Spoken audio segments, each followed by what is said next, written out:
कैसे उठा जाता है? ऐसे थोड़ी उठा जाता है कि रजाई से झांक लिया, घड़ी देख लिया। पहला काम रजाई फेंको, पहला काम रजाई को फेंको और उठ के बैठ जाओ। और अगर झपकी आने लगे तो उतर के खड़े हो जाओ, टहलो, पानी पियो, शौच स्नान करो, फिर अपने साधन में लग जाओ। अलार्म थोड़ी उठाता है। अब और हम कह रहे हैं कि आप संकल्प करके लेटो कि मैं 3:30 बजे उठूं, तो आप देखोगे आपकी आंख खुलेगी और घड़ी में देखोगे 3:30 बजे। स्वभाव में नहीं रह गया प्रपंच, निस्सार बातें लोग करते रहते। बड़ी अंदर से पीड़ा होती है कि अरे एक एक सेकंड कितना कीमती है, तुम उसमें व्यर्थ की बातें, बीती हुई बातें और न जाने क्या क्या।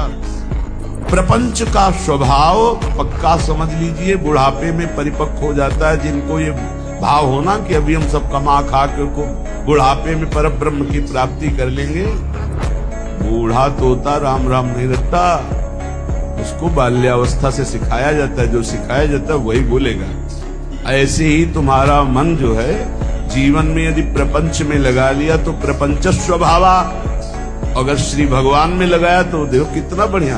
भक्तों के पास बैठो, वही प्रभु का नाम, वही रूप माधुरी, वही लीला माधुरी, वही सिद्धांत की चर्चा, कितना महान जीवन हो जाता है। ब्रह्मचर्य का एक बहुत बड़ा प्रताप होता है। तो एकदम हर नस नाड़ी में एक अव्यक्त तेज रहता है, अव्यक्त उत्साह रहता है, ओज रहता है। कोई भी कार्य, जैसे कि परिक्रमा चला जाए, हाँ ये थोड़ी आगे हम किडनी फेलियर है, पर हमारा उत्साह इतना जोर का रहता है कि किसी कार्य में निगेटिव सोच है ही नहीं, पॉजिटिव है, तो हम आनंदित रहते। अब जैसे ये तो फेल हो गया तो हम पॉजिटिव हो, भगवान कोई न कोई रास्ता तो रखे होंगे ना।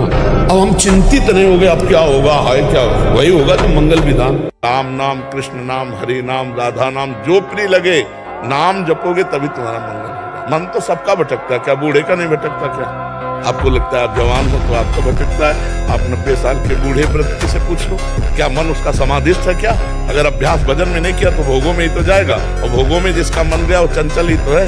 क्रोधी मन को कैसे शांत करो? क्रोध का मूल काम है, क्रोध की स्वयं की सत्ता नहीं। कामा संजायते क्रोधा।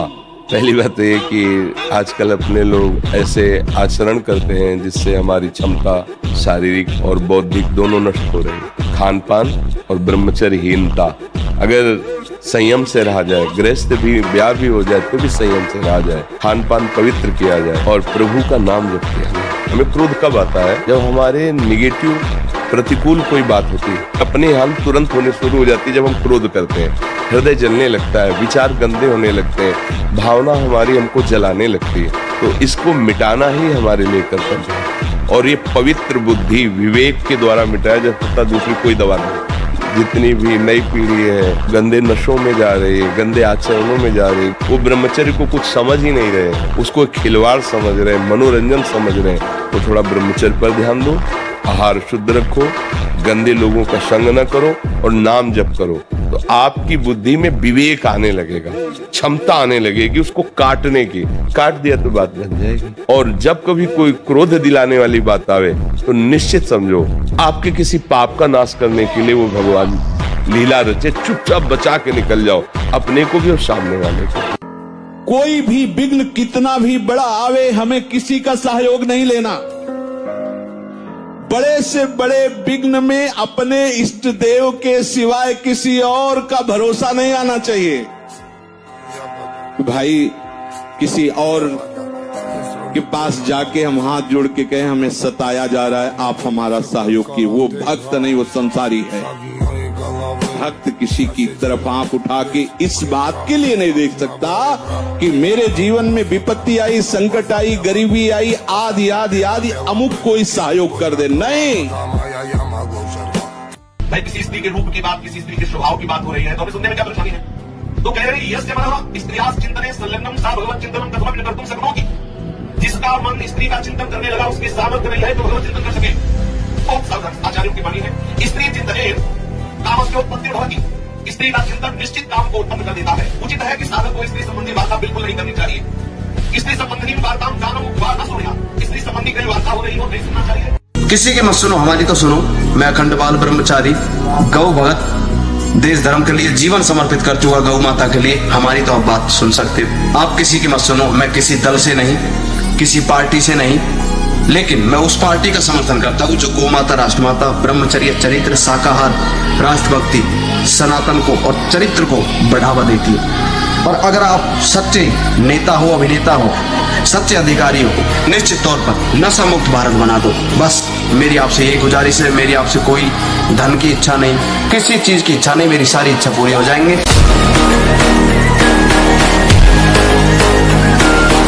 भयंकर रोग भी प्राप्त नहीं कर सकता। परिपक्व हो गया। हरि कृपा कटाक्ष, कोई भगवान और नहीं, तेरे अंदर है, तू ही है। तू अपने आप से अपने आप में फंस गया है। देख अनुभव करके, कोई और है ही नहीं, तू ही तू है। तुम्हारे पास उत्तर है, तुम्हारे पास जानकारी इसकी कि तू वही है। एक ढांचे में अपने को मान लिया, केवल ऐसे कल्पना में बोल रहे सुनी सुनाई बात कि मैं उसका अंश हूं। जानते हो उसका अंश वही है तू।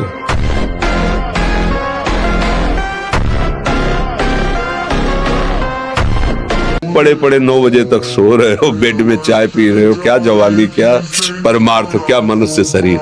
व्यायाम करो, जरूर करो। सुबह सुबह जब मोटरसाइकिल में बैठते हैं ना, तो पहले हाई रेस में नहीं डालते, एकदम खुल गई अब दौड़ लगाओ, तो ऐसे ही उठो 4 बजे, दंड बैठक आधा घंटा 1 घंटा। एक दृश्य देखा आजामिल ने, उस दृश्य ने नीच आचरणों में फंसा दिया।